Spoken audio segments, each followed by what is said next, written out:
Independen berpeluang menang di pilkada serentak.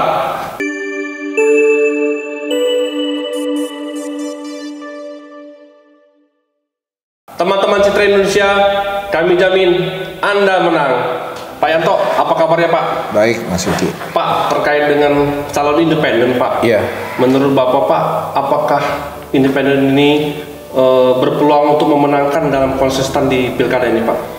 Iya, sebelumnya kan kita sudah punya video membandingkan antara kandidat yang maju mau lewat parpol maupun lewat jalur independen.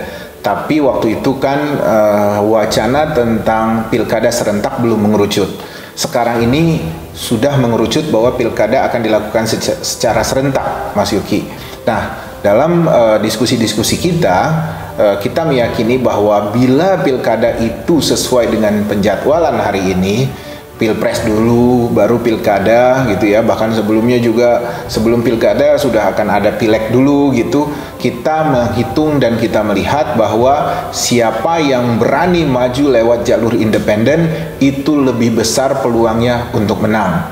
Kenapa? Karena lewat jalur independen, seorang kandidat sudah bisa menyusun tahapan-tahapan sosialisasi dan kampanyenya dari waktu yang lebih longgar, tanpa harus terkendala dengan sosialisasi dan kampanye pada pileg.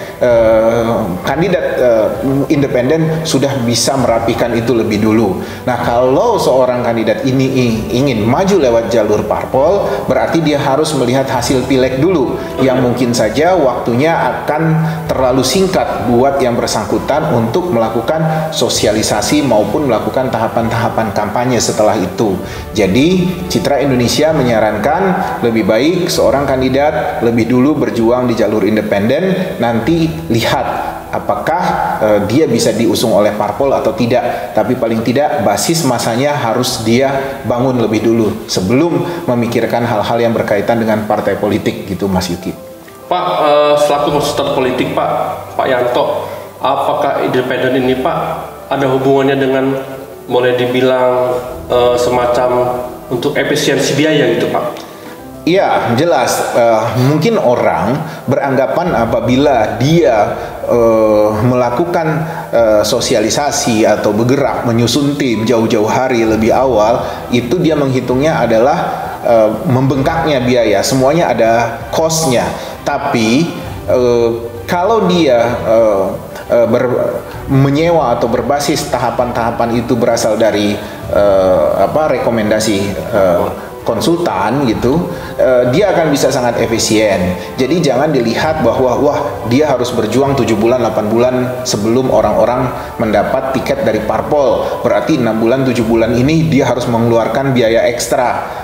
Iya, memang dia mengeluarkan biaya ekstra, tapi tidak semasif ketika dia harus masuk pada tahapan-tahapan pada saat kampanye resmi atau waktu resmi untuk melakukan sosialisasi yang diizinkan oleh KPU. Karena bukan apa-apa, 6 bulan sampai 7 bulan misalnya sebelum melakukan pendekatan pada partai politik, dia bisa membangun tim suksesnya, dia bisa membangun perangkat-perangkatnya, dia bisa membangun war room-nya, dia juga bisa, mungkin jauh sebelum itu juga dia sudah melakukan survei, sebelum itu juga jauh sebelum itu mungkin 10 bulan sebelumnya dia sudah menyewa konsultan yang tepat, yang benar gitu. Sehingga pembiayaan itu sebenarnya dari bulan per bulan sebelum melakukan kampanye masif itu relatif kecil, Mas Yuki. Jadi tak usah khawatir. Nah, kekhawatiran kalau seseorang itu harus melakukan pembengkakan biaya, misalnya apakah 1 miliar, 2 miliar, itu bagi saya bukan suatu persoalan apabila tujuan dia adalah untuk memenangkan pilkada. Nah, jadi jangan dia berpikir bahwa hanya berbeda misalnya 7 bulan, 6 bulan, bahkan mungkin 10 bulan itu pembiayaannya menjadi bengkak. Padahal pembiayaan itu misalnya bedanya 1 miliar, 2 miliar, itu tidak ada artinya apabila ternyata 2 miliar ini signifikan untuk menentukan kemenangan pada yang bersangkutan. Karena dia sudah melakukan persiapan jauh-jauh hari atau lebih awal. Pengeluaran 2 miliar yang dikeluarkan oleh kandidat memang benar 2 miliar, tapi value-nya untuk lawan, untuk mengejar langkah-langkah ini karena dia sudah menang melangkah lebih awal, itu mungkin bagi lawan untuk mengejar 2 miliar ini yang dilakukan oleh kandidat kita yang 2 miliar ini, itu mungkin setara dengan 6 miliar atau 8 miliar, Mas Yuki. Untuk itulah kenapa Citra Indonesia, tagline-nya kami jamin Anda menang, itu kan 2 hal yang harus dilihat. Waktunya cukup, biayanya cukup. Ya. Nah, waktu itu signifikan dengan pembiayaan. Jadi kalau kita bekerja dari jauh-jauh hari, itu biayanya relatif tidak seberapa besar dibandingkan harus mengejar apabila waktunya mepet. Jadi kita sarankan sebaiknya kandidat bila ingin memenangkan pilkada, dia bekerja jauh-jauh hari sebelum orang lain bergerak. Memang bukan seperti yang dimaksudkan bergerak itu melakukan sosialisasi masif ke masyarakat. Dia harus mempersiapkan infrastruktur dan orang-orang yang mau bekerja di situ. Nah, ini yang kadang seorang kandidat tidak mau karena sayang, karena sudah akan mengeluarkan biaya pemeliharaan, ya, biaya maintenance kepada orang-orang maupun peralatan yang sudah dia beli sebelumnya. Tapi ya kalau mau menang ya harus berani berkorban, daripada Mas Yuki nanti ujung-ujungnya ribut pada sengketa pilkada, kemudian tidak memenuhi syarat, harus kejar lagi memenuhi syarat, misalnya pada saat pendaftaran di KPU. Rusuh-rusuh seperti ini ujung-ujungnya tetap keluar uang juga, cost juga. Kenapa tidak dipersiapkan dari jauh-jauh hari, sehingga itu relatif lebih aman dan relatif bisa membuat lawan lebih pontang-panting menghadapi kandidat kita. Gitu, Mas Iki. Pak, untuk range waktu yang panjang, Pak, untuk seseorang ini mencalonkan dari jalur independen, untuk diketahui bersama, Pak, apa sih Pak syarat dari KPU, Pak, untuk orang mencalonkan sebagai dari jalur independen, Pak? Ya, sepengetahuan kita kan yang paling penting itu adalah pengumpulan sejumlah KTP. Pernyataan dari warga bahwa dia mendukung kandidat ini untuk maju pilkada. Itu yang paling penting. Dan pengumpulan ini kan juga butuh waktu, butuh verifikasi. Nah, kita butuh tim juga yang untuk melakukan verifikasi dari dukungan KTP-KTP ini. Banyak kandidat independen mengambil gampang, kemudian juga diiming-imingi oleh tim sukses dengan mengatakan, Bang, kita dulu waktu pileg kemarin kita masih punya nih fotokopi KTP, masih ada 4.000, ada 6.000, lumayan Bang untuk kita masukin, kita olah aja ini. Nah, cara-cara seperti itu adalah cara-cara yang curang. Sebenarnya itu cara-cara curang, Mas Yuki. Tapi memang kadang tetap bisa lolos dalam verifikasi. Tapi kan tidak segampang dan sesederhana itu juga mensiasati itu. Untuk apa kita menyerahkan dukungan KTP kepada KPU, lolos oleh verifikasi KPU, tapi sebenarnya dukungan ini bodong. Kita kan yang penting KTP itu konkret, real, sehingga kita bisa confidence untuk melangkah ke depan karena kita tahu dukungan ini adalah dukungan yang real. Orang tidak bermain-main menyerahkan fotokopi KTP-nya, orang tidak main-main menyatakan dukungannya secara tertulis kepada kandidat. Ini sebuah value atau sebuah modal yang luar biasa buat para kandidat yang mau maju di jalur independen. Nah, pembiayaan KTP juga memang butuh pengumpulan KTP juga butuh biaya, tapi percayalah pengumpulan ini jauh lebih murah apabila mereka mau melakukan pendekatan-pendekatan pada partai politik untuk didukung oleh partai politik. Saya rasa apabila seorang kandidat sudah memiliki struktur dukungan dari relawan-relawan, kemudian dukungan dari KTP-KTP yang sudah dikumpulkan, ini juga akan menjadi pertimbangan yang seksi buat partai politik untuk mengusung dia menjadi kandidat pilkada buat parpol itu, Mas Yuki. Jadi jangan pernah khawatir keluar uang duluan gitu, karena kalau memang niatnya mau menang pilkada, persiapkan jauh-jauh hari.